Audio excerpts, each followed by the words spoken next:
Bly team. Please join us in our journey.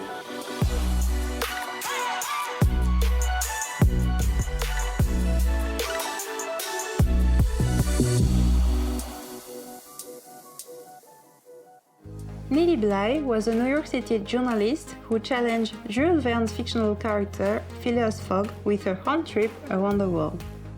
Since the story included various environments, I had to split my job carefully. For the shots without complex movements, I made mind paintings in Photoshop, which helped saving render time. I used Speed 3 to create all the plans for the apartment and the beach. For the textures, I either took them from the Speed 3 library or I created them myself. I also took Speed 3 as a simulator for the wind, as it was more efficient for our final wonder.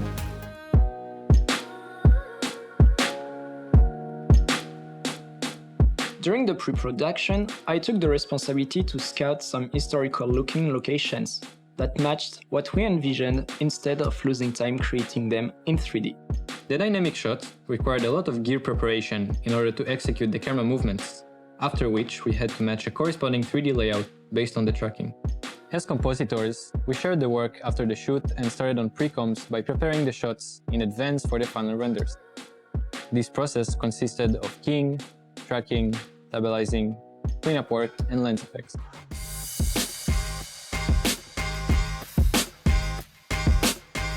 I was in charge of creating all the shots with the elephant. To keep the proportions right and give life to the elephant, I had to create bones, muscles, fat and skin. For the close-up on the eyes and the trunk, I created different levels of detail, which helped optimize the animation and texturing work. I also come up with a complete dynamic functional rig by using advanced skeleton to help Suya for the next step. I made the animations of the elephant, and I worked very closely with Cindy to exchange the information between the rig and the animation until we got a good result. Also, I created the elephant's work cycle and being frightened. To convey realistic weight, I adjust the curves and increase the frames between the actions.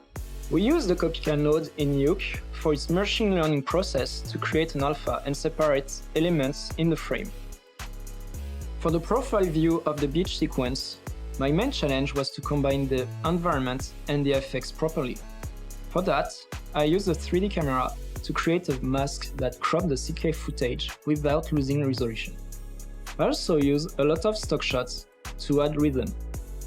For the white shots, I used Chloé's matte paintings.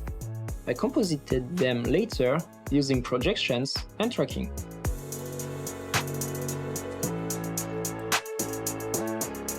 The plant shots represent the transition between reality and the dream. On set, I placed real plants to enhance the CG integration. I then relighted and added textures using ST maps with UV passes to give more depth and realism to the render. To amplify the climax, I added stock footage and procedural animation using displacements in Nuke to give volume and depth to the clouds around the tornado. The climatic part of the film involved different simulations, such as particles, VDB, RDB, smoke, and fluid. To create the tsunami, I started by procedurally modeling the wave shape and using the ocean spectrum to drive all the particles fluid on the surface of the geometry. Additionally, I created pop particles for generation of mist, droplets, and foam.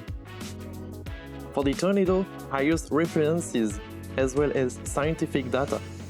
I created optimized setups for each individual scene that I share with Fabien. The goal was to gain calculation time while preserving the details. I worked on the smoke atmospheric effect on the elephant shot. To convey the proper interaction and collision during the apparition, I affect it with different velocity field in order to save time. Because of the huge scale of the tornado, and based on Aaron's work, I created a setup in a pyro solver that could trigger a large-scale smoke simulation with proper interaction. For the blast effect, I used the velocity tricks from the elephant shot to fake a blast in the smooth tornado and compute the simulation faster. Thank you for traveling with us. Bye.